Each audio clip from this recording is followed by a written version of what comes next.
The rooftop terrace of azure gleamed under string lights, Manhattan sprawling below like scattered diamonds. Amelia Hawthorne adjusted her silk blouse and checked her Cartier. 8:15. Fashionably late. There she is. Charlotte waved from across the terrace, already tipsy and tucked under Madison's arm. We ordered you a glass. Amelia slid into the seat beside them, accepting the champagne the staff wordlessly handed her. Sorry I'm late, she said, offering her usual excuse. Traffic was a nightmare. Madison gave a knowing smirk, squeezing Charlotte's hand. Traffic. Darling, the only thing you were battling was the urge to cancel. Mads, be nice, Charlotte chided gently before turning to Amelia. How was your date last night? With the sculptor? Amelia took a slow sip of her champagne, the memory already fading. It was fine. She was nice. Madison pounced on the word. Fine. That's the Amelia Hawthorne kiss of death. The second it gets real, you bolt. It's your signature move. I don't bolt, Amelia said, setting her flute down harder than necessary. I have standards. There's a difference. Charlotte sighed. Amelia, you never give anyone a real chance. You go on 3 perfect dates and then find some imaginary flaw so you can retreat back into your fortress of emotional unavailability. Amelia scoffed, swirling the champagne in her glass. The criticism was familiar, but tonight it felt particularly pointed. That's ridiculous. My standards are high, but they aren't impossible. It's not my fault no one can meet them. She took a defiant sip. I could date literally anyone if I actually tried. Madison's eyes lit up with a familiar, instigating, chaotic energy. Oh, really? She purred, leaning forward. That's a very bold claim for someone whose longest relationship in the last 5 years was with her doorman. He was a lovely conversationalist, Amelia retorted. Cool, Madison said, a wicked grin spreading across her face. Then how about a bet? Mads, Charlotte said quietly. Don't drag her into something she'll regret. Amelia narrowed her eyes, but her pride was already hooked. What kind of bet? Madison leaned in, her voice turning serious. What do you want most in the world, Amelia? The one thing you've been trying to get back for years? Amelia's smirk faltered. Her pulse stuttered. My grandmother's watch. The words hung in the air. The legendary 1920s Cartier, a piece of priceless sentimentality. Her mother had given it away during a family crisis, and Amelia had spent a small fortune trying to buy it back. But the current owners, the Hendersons, simply wouldn't sell. I know the Hendersons, Madison said, her grin returning. Personally. I could convince them to part with it, but only if you prove you're not the emotionally stunted commitment phobe we think you are. Amelia was trapped. The bait was too perfect to ignore. What do I have to do? You prove it, Madison said, her grin widening. You prove you can maintain a real relationship. 6 months, real dates, no running, with someone who isn't from your usual sterile gene pool of CEOs and models. Amelia felt the trap closing, but her ego was in the driver's seat. Fine, she said, a wave of arrogant certainty washing over her. She gestured grandly toward the elevator at the far end of the terrace. The next woman who walks in. Watch and learn. As if on cue, the elevator chimed. The doors slid open, and she walked in. She moved like she belonged nowhere and everywhere all at once. Tall, with sun-streaked brown hair pulled into a messy bun that defied gravity. Worn leather boots that had clearly seen better days and better countries. Faded jeans, a plain black tee, and an unapologetic swagger that seemed to suck all the polite, conditioned air out of the room. She smelled, Amelia imagined, of danger and cheap whiskey. Amelia's eye twitched. Just my fucking luck, she thought. Madison followed her gaze, her grin turning predatory. What, not exactly your type? She looks like she eats irony for breakfast and uses sarcasm as deodorant, Amelia muttered under her breath. Charlotte giggled, leaning her head on Madison's shoulder. So that means she's perfect for you. Amelia watched the woman stride confidently to the bar, her jaw tight with a mixture of dread and grim determination. Fine, she said, draining her champagne. Challenge accepted. Amelia smoothed her blouse, crossed the terrace like she owned it, and took a position at the bar a few feet from the woman. Up close, she was even more striking. Sun-kissed, freckled skin, a strong jaw, and warm brown eyes that were currently surveying the glittering skyline with a quiet, unimpressed disdain. Hi, Amelia said, deploying her most practiced, devastating smile. I'm Amelia. The woman turned, her eyes doing a slow, methodical scan from Amelia's designer heels to her perfectly styled hair. Of course you are, she said, her voice a low, smoky alto. Amelia blinked. Have we met? No, but I figured your name would be something like Amelia, or Charlotte, or Blair. Her gaze flicked to Amelia's blouse. Definitely silk. Is that supposed to be an insult? More like a classification, the woman replied, taking a sip of her whiskey. And what's your name, then? Amelia asked, her smile feeling a little tighter now. The woman paused, letting the moment stretch. Brooke. Nice to meet you, Brooke, Amelia said, extending a hand. Brooke just looked at it until Amelia awkwardly let it drop. So, what brings a woman in four-figure heels all the way over here to slum it with the whiskey drinkers? Brooke asked, her eyes gleaming with faint, challenging amusement. I noticed you, Amelia said, leaning against the bar. Thought you seemed interesting. Right, Brooke said. Let me guess. You want my attention? Fine, give me some cash. She said it with a tilt of her head, like she was daring Amelia to miss the sarcasm. Amelia was floored by the bluntness.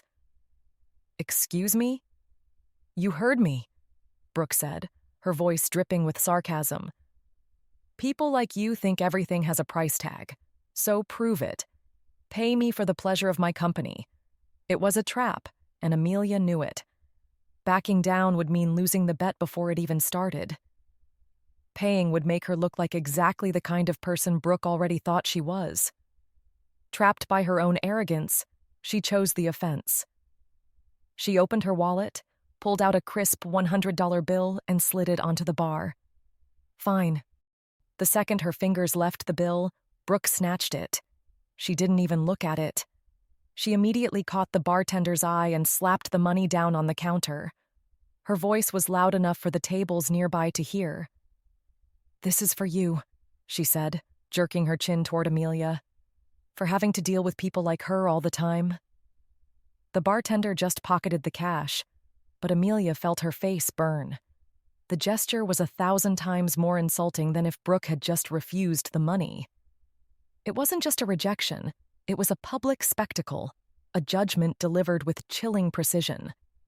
Brooke glanced over her shoulder at Madison and Charlotte, who were watching with wide, stunned eyes, then looked back at Amelia with a tight, final smile. Tell your friends you tried, she said. I'm sure they'll give you points for effort. She turned and walked away, her boots clicking steadily on the marble floor. The elevator doors opened. She stepped in. Gone. Amelia stood frozen, the echo of Brooke's words and the weight of her friend's stares creating a perfect storm of humiliation. She decided to go back to Charlotte and Madison, feeling embarrassed and defeated. The heat in her cheeks was a burning testament to the most profound humiliation she had ever experienced. Holy hell, Madison said, her voice a low whistle. She actually did that. Amelia, are you okay? Charlotte asked, her tone laced with pity. That was the final straw. Amelia didn't want pity. She didn't want Madison's smug satisfaction or Charlotte's gentle concern. She didn't know what she wanted. but it wasn't this. "I'm fine," she said, her voice clipped.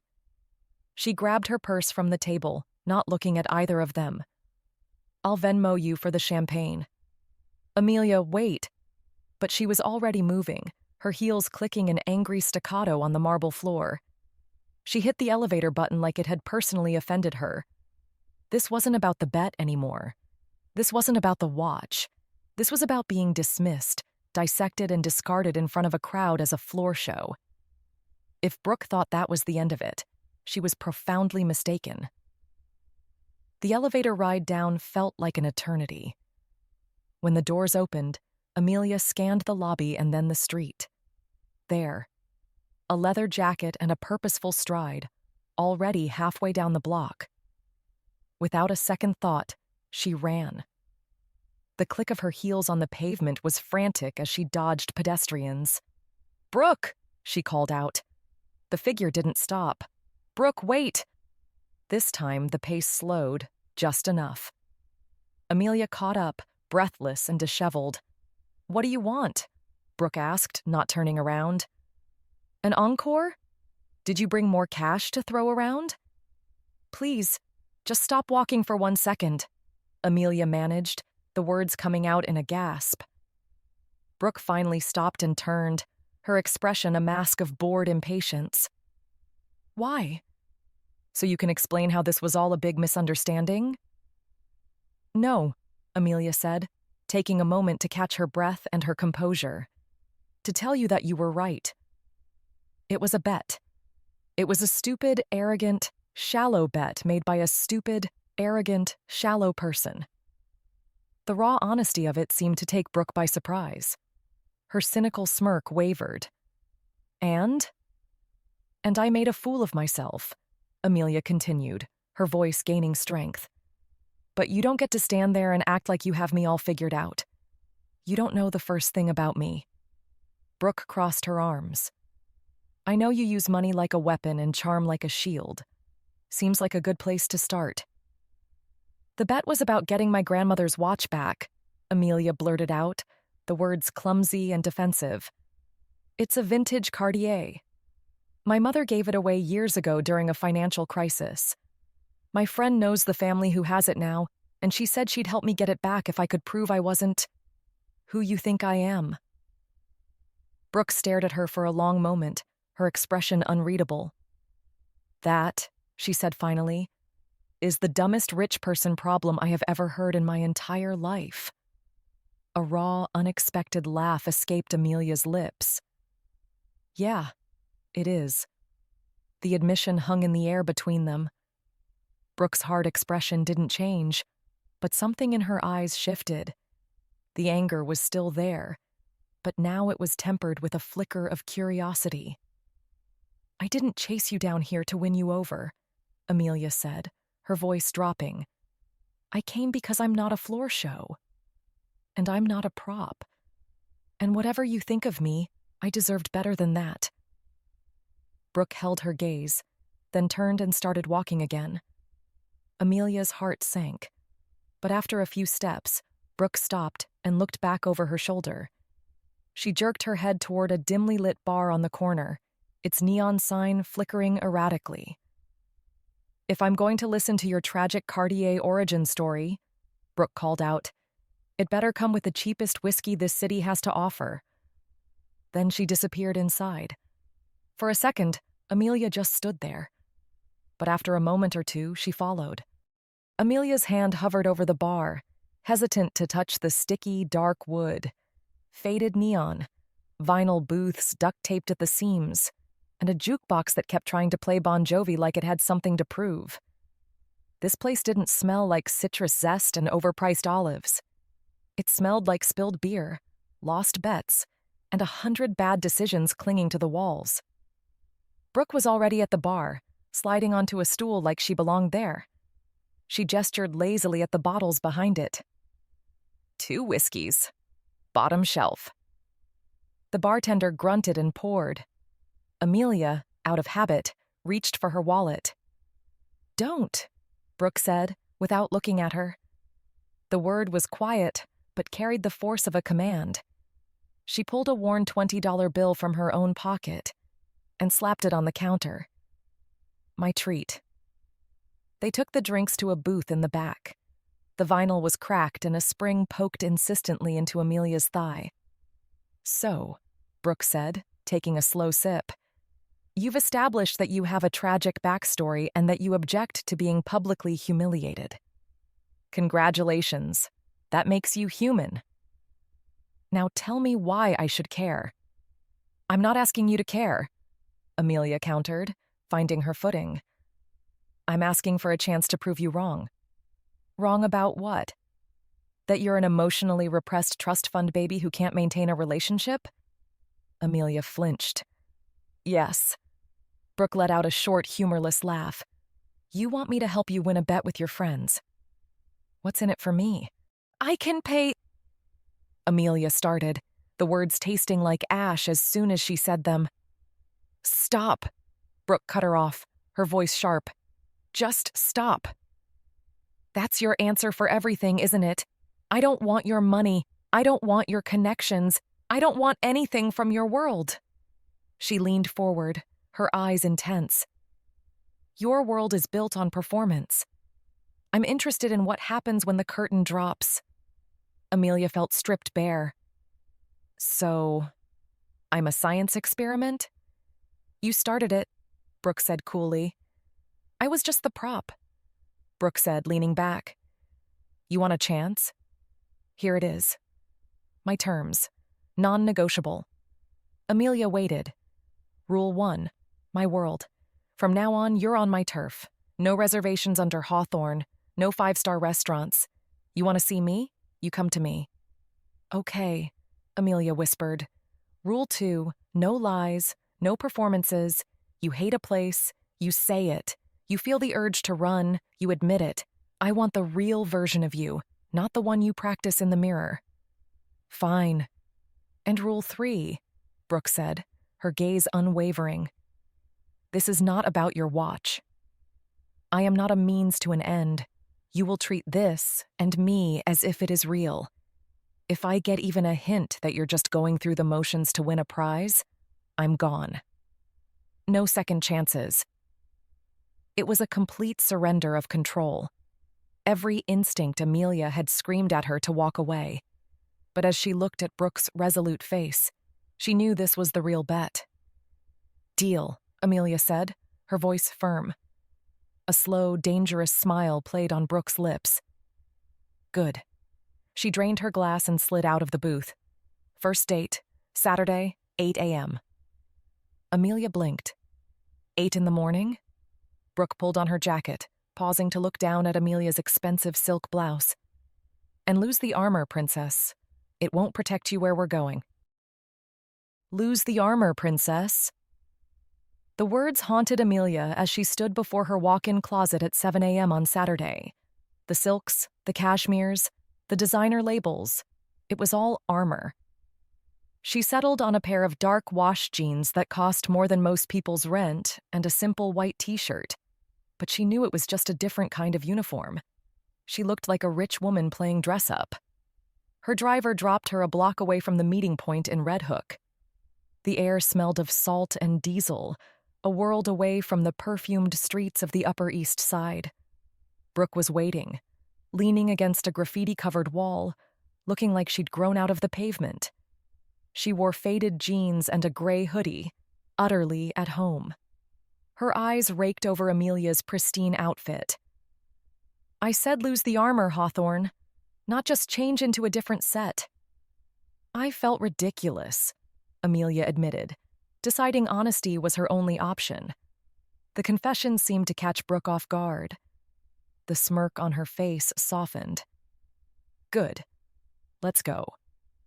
She led them to a large warehouse buzzing with activity.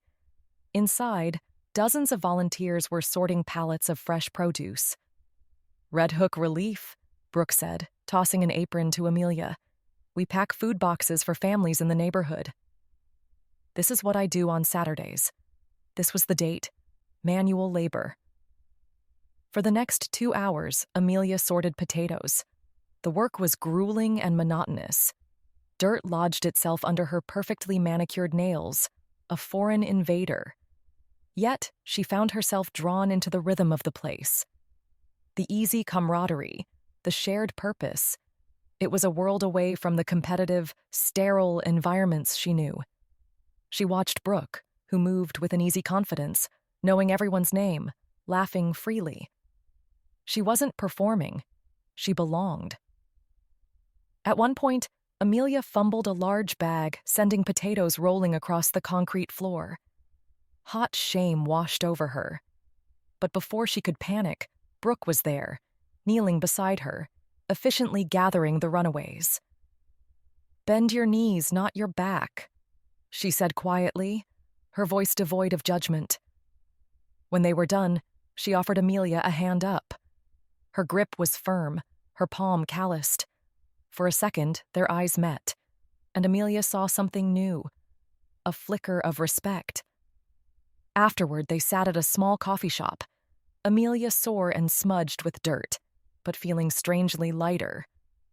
"So," Brooke said, a hint of a smile in her voice, "you survived." "My back is killing me," Amelia confessed, "and I was complaining constantly, just not out loud." That earned her a genuine fleeting smile from Brooke. It transformed her face. "That's a start." They sat in a comfortable silence for a moment. "Those people in there," Brooke said, her expression serious again. "What they're doing. That's community. It's a currency your Amex can't touch." Amelia looked down at her hands, at the dirt staining her cuticles. Brooke was right. She had felt more in that warehouse in 2 hours than in 5 years of hollow, performative dates. It was terrifying. And for the first time, she wondered if winning the bet was the least important thing at stake. The weeks that followed fell into an unexpected rhythm. True to her word, Brooke dictated their time together, pulling Amelia deeper into a version of New York she never knew existed. There were no more Michelin star restaurants. Instead, their dates were a series of firsts for Amelia. They went to a poetry slam in a cramped East Village basement, where, to her own surprise, Amelia was moved by the raw, unfiltered emotion. They spent a rainy Sunday in a dusty bookstore, their playful arguments over literature echoing through the quiet aisles. Brooke introduced her to a tiny, family-owned restaurant in Queens that served the best soup dumplings she had ever tasted, where the owner greeted Brooke with a hug and a torrent of rapid-fire Mandarin. With every outing, Amelia felt a piece of her armor flaking away. She was learning to see value in experiences that didn't have a price tag. More importantly, she was learning to see Brooke. She discovered that Brooke's cynicism was a shield for a deeply empathetic soul, and that her fierce loyalty extended to a weekly, Sunday morning call with her father, her voice softening in a way that always caught Amelia off guard. One breezy afternoon, they found themselves at the Brooklyn Botanic Garden. It was Amelia's suggestion, a tentative offering of a world that was beautiful without being ostentatious. Brooke had agreed, surprisingly. They were walking under the cherry trees, and the air was full of pink blossoms, like confetti celebrating their time together. They found a secluded bench overlooking the Japanese hill and pond garden, watching the koi fish glide through the dark water. "You know," Amelia began, her voice hesitant, "I haven't felt this calm in a long time." With anyone, Brooke turned to look at her, her expression open and waiting. "My whole life, relationships have felt like a performance," Amelia confessed. "There are rules, expectations. You put on the right clothes, you say the right things. You never let them see the messy parts." She looked out at the serene pond. "With you, all I have are messy parts. You've seen them all. And you're still here," Brooke said, her voice quiet. "You haven't bolted." "I want to," Amelia admitted, the honesty feeling both terrifying and freeing. "Every other day, I think about running back to my comfort zone, to something easy. Why don't you?" The question hung in the air.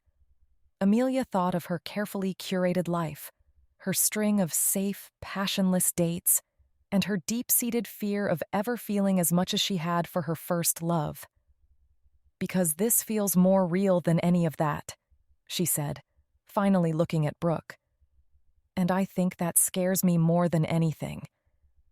Brooke didn't say anything. She just reached out, her hand covering Amelia's. She laced their fingers together, her calloused palm a warm, grounding presence. "Maybe it's okay to be scared," Brooke said softly.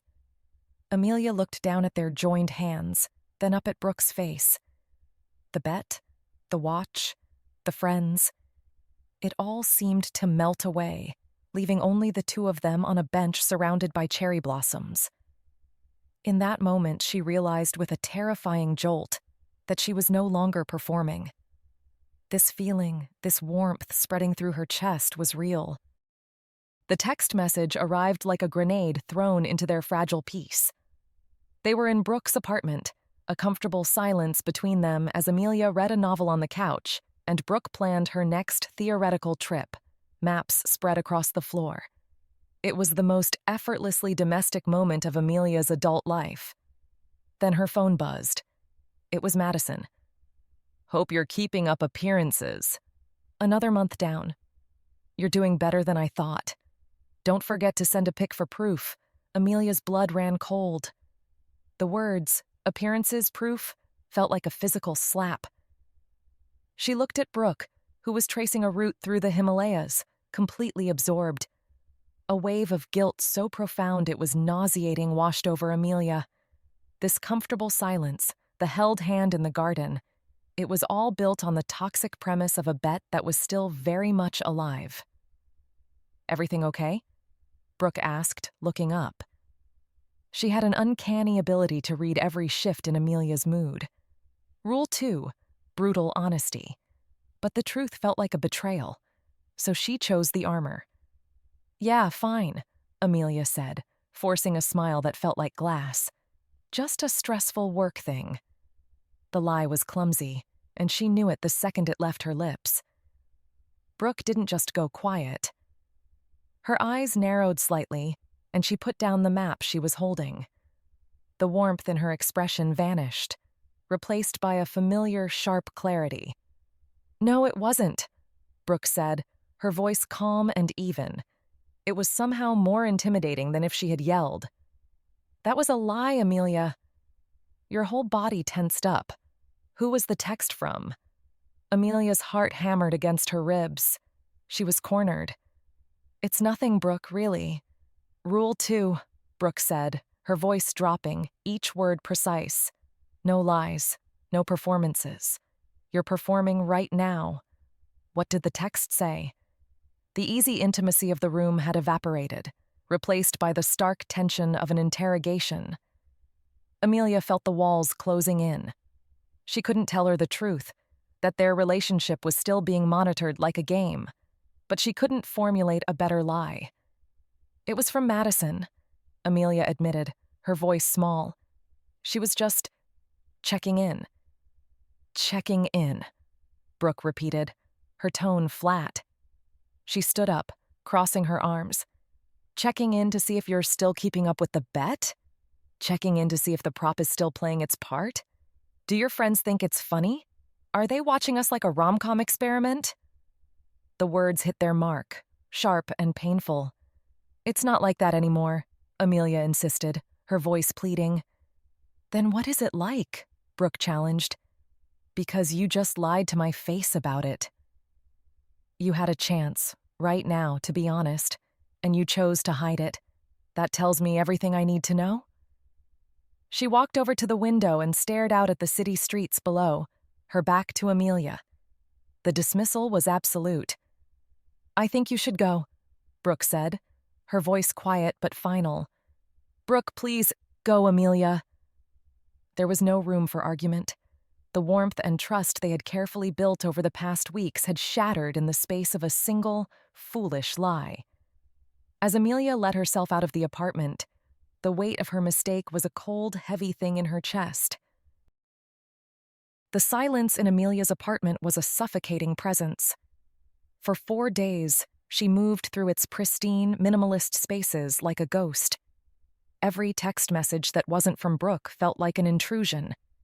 Every moment was filled with the memory of the lie, the look of profound disappointment in Brooke's eyes, and her final, quiet dismissal.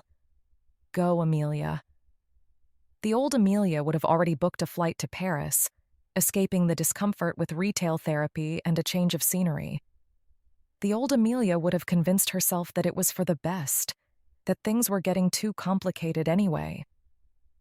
But as she stared out her floor-to-ceiling windows at the sprawling city, she felt no desire to run. The thought of leaving, of letting this be the end, felt like a profound failure. She hadn't just broken a rule. She had broken a promise to herself, the unspoken promise to try something real. Her lie wasn't a strategy. It was a regression, a retreat back into the safety of the armor she was supposed to be shedding. She knew a text message wouldn't work. An apology over the phone would be hollow. Words were her world, a world of contracts and negotiations. Brooke's world was one of action, of showing up, of putting in the work. And Amelia knew exactly where she needed to be on Saturday morning. She didn't call her driver. She took the subway to Red Hook, the rattling journey a stark contrast to the silent glide of her Mercedes. She didn't wear her designer jeans. She wore a simple pair of dark, practical pants she'd bought specifically for this, a plain t-shirt, and the sneakers that were no longer pristine but scuffed from their walk through the Botanic Garden.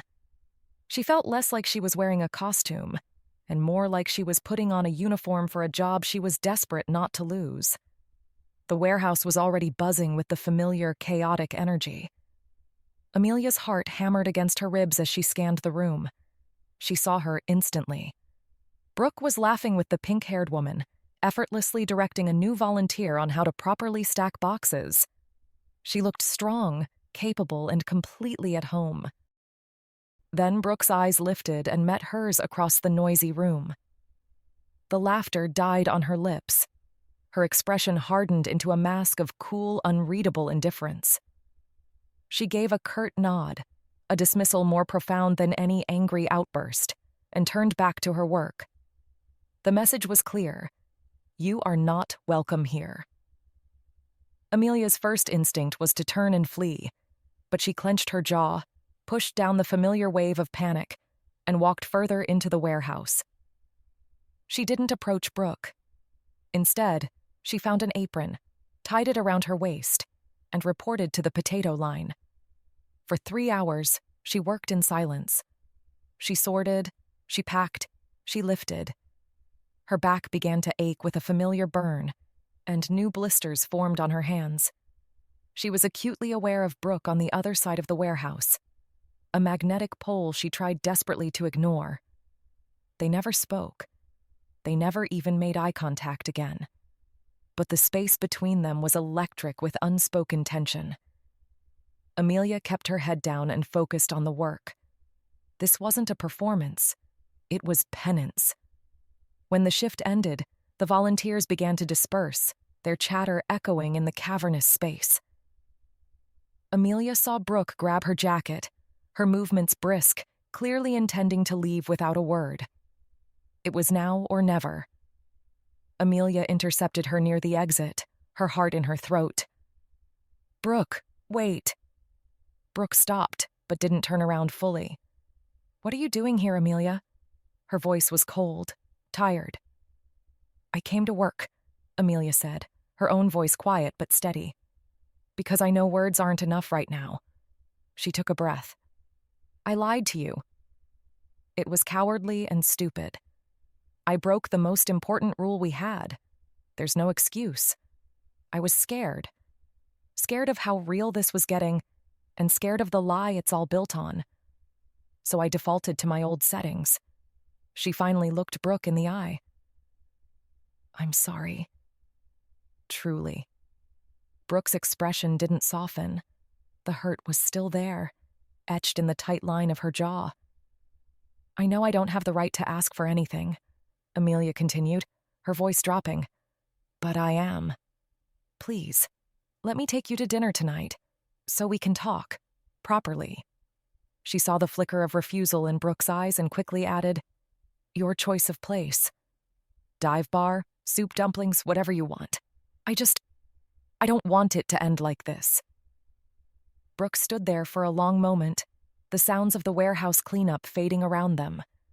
She looked from Amelia's pleading eyes to her dirt-stained hands. Her gaze was intense, analytical, as if she were trying to solve a puzzle she didn't want to be a part of. Amelia held her breath, prepared for the final brutal rejection. Brooke exhaled, not a sigh of forgiveness, but something less rigid than before. Fine, Brooke said, the word clipped and devoid of any warmth. That dumpling place in Queens. 8 o'clock. Don't be late. She turned and walked out the door without another word, leaving Amelia standing alone, her heart aching with a fragile. The aroma of pork and ginger that usually filled Amelia with a quiet joy now did nothing to quell the anxiety churning in her stomach. She sat opposite Brooke in the small Queen's dumpling shop, the table between them feeling like a vast, empty chasm. Brooke was quiet, her expression carefully neutral. She wasn't angry anymore, she was waiting. Thank you for coming, Amelia began, her voice low. You said you wanted to talk, Brooke replied, her tone clinical. So talk. Amelia took a breath, marshaling her thoughts. I lied. It was cowardly and stupid, and there's no excuse. I panicked because the bet is a poison, and I felt it seeping into the only part of this that felt clean. Brooke listened, her gaze unwavering. The truth is, Amelia continued, forcing herself to be simple and direct.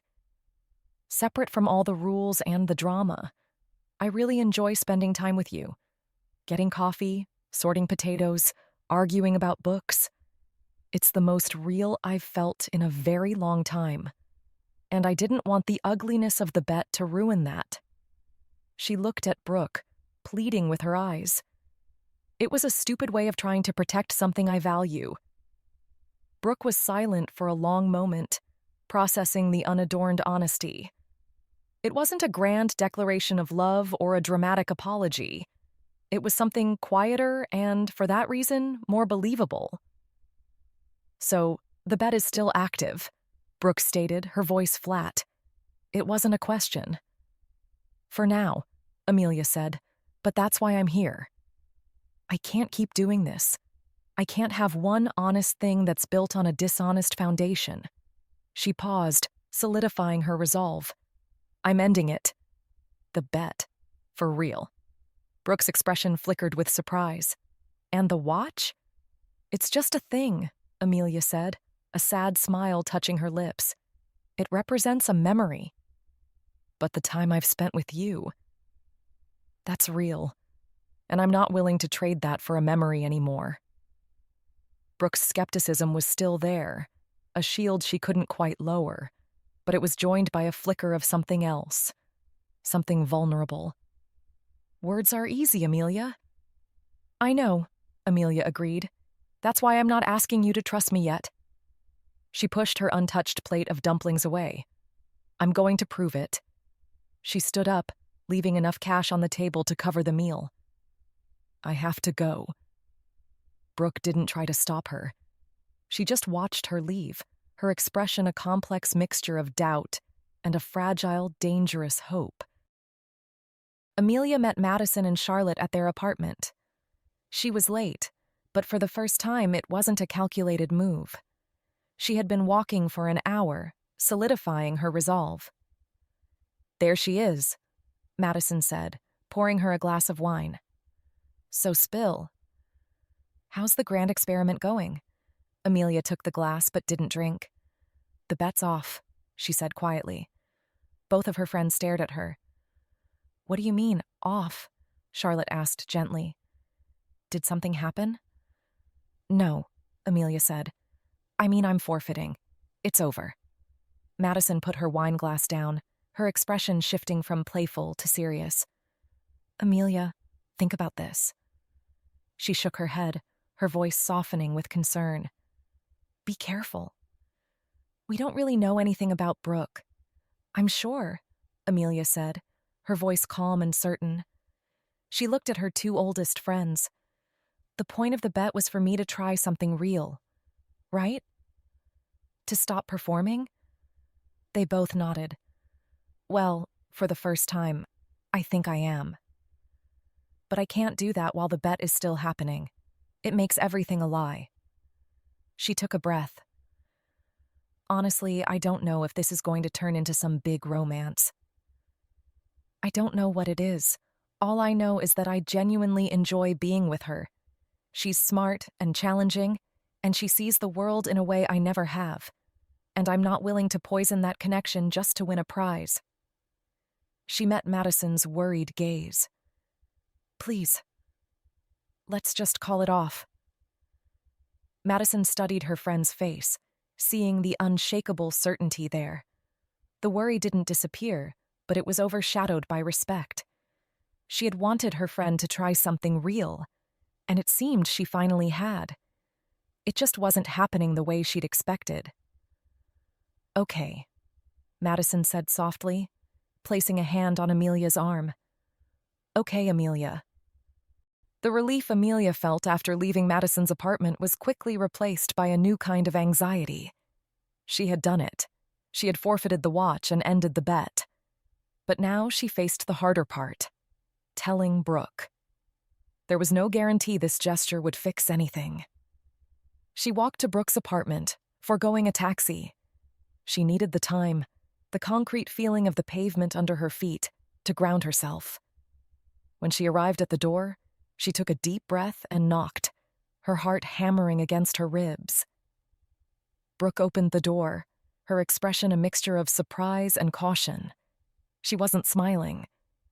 Amelia, what are you doing here? I told you I was going to prove it, Amelia said, her voice steady despite her nerves. I just came from Madison's. The bet is off. She delivered the news plainly without any dramatic flourish. She just stated the facts. Brooke watched her, her eyes searching Amelia's for any sign of deception or regret. She found none. The shield of skepticism Brooke held so tightly seemed to lower, just a fraction. You actually did it, Brooke said, her voice a near whisper. I did, Amelia confirmed. A silence stretched between them, filled with all the things they hadn't said. Look, Amelia started, breaking the quiet. I know this whole thing started as a lie, and I'm not here asking for anything. Not a second chance. Not for you to trust me. She took a breath. But the last few months, despite everything, I've enjoyed spending time with you. More than I've enjoyed spending time with anyone in a very long time. It was the only real part of this whole mess. She met Brooke's gaze, laying her cards on the table. So, I guess what I'm saying is, if you're open to it, I'd like to keep doing that. Hanging out. No bet, no rules, no expectations. Just for real this time. And if you're not, I get it. I'll walk away and you'll never have to see me again. The offer was simple, clean. It wasn't a plea for romance. It was a proposition for an honest something. Brooke was quiet for a long moment, studying the woman standing in her doorway. A woman who looked tired and scared, but more honest than she had ever seen her. A slow, small smile touched Brooke's lips. It was the first genuine one she'd given her in days. Okay, princess, she said, stepping back to let her in. Let's see what that looks like.